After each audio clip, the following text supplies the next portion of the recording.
Tulajdonképpen egy kemencében sült bab.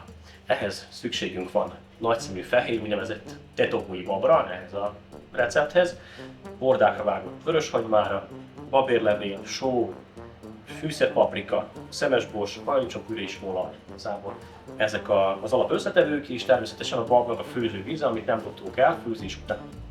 A babot egy éjszakára beáztattuk, vagyis a babot megmostuk, kiválogattuk, és egy éjszakára beáztattuk, utána pedig babérlevéllel megfőztük, leszűrtük, és ugye, ahogy mondtam már az előbb, hogy a főzővizet nem dobtuk el, ezzel fogjuk felölteni majd a babunkat sütésre.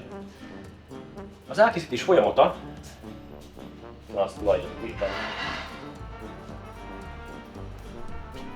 az elkészítés folyamata az abból áll, hogy megpirítjuk majd először a vöröshagymát, kis fűszerpaprikát adunk hozzá, és rövid pirítás után hozzáadjuk a babérlevet és a szemesborsot, paradicsompürét, végül hozzákeverjük a főtt babot. Az így előkészített babunkat majd szükség szerint megsózzuk, és hőálló edénybe, cserépedénybe, kicsit mélyebb tepsibe, amire a szívünknek kedves, beleöntjük, és sütőben vagy kemencében készre sütjük majd. Szükség szerint az elpárolgó vizet pótoljuk, vagy az elpárolgó folyadékot pótoljuk, de addig történik a termés feldolgozás, amikor a bab teljesen meg nem pupul, és össze nem áll egy egészé. Olajat hevítjük, és ezen az olajon pirítjuk meg a vöröshagymánkat.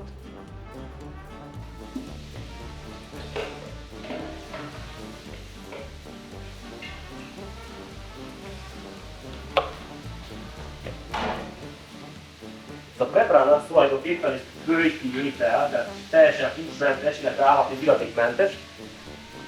Ezt előszeretettel készítik bőjt időszakban, illetve különböző vallási ünnepek idején, vagy alkalmával, amikor különböző bőjtöt kapnak, tehát szerdára, vagy akár péntekre esik a vallási ünnepet, készítik ezt az ételt.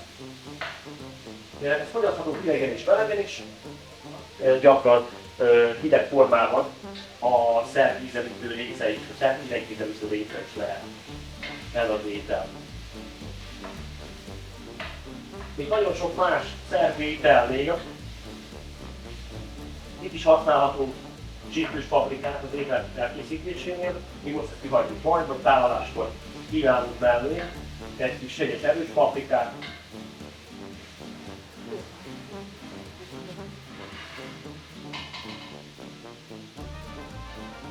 Hagymát megfogott, hozzáadjuk paradicsompürét.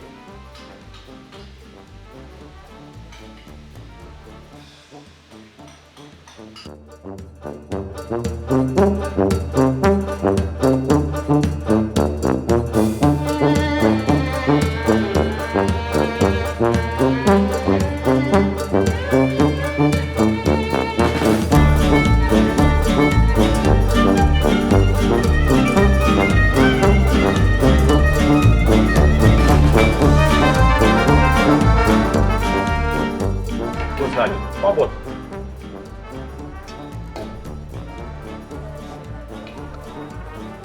Figyelnünk kell arra, hogy ne törjük össze túlságosan a szemeket, főleg ha kicsit túlfőztük a babot.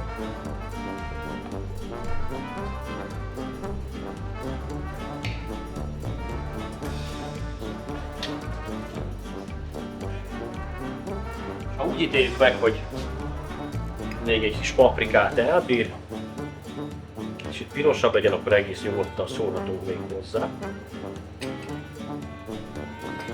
És hogy ne legyen túl sűrű kezdésnél, ezért a főzővízből adunk még hozzá. Később ez a víz elpárolog, tehát szükség szerint, ha nagyon sűrűnek tűnne, akkor egész nyugodtan pótolhatjuk. Szia! Jó,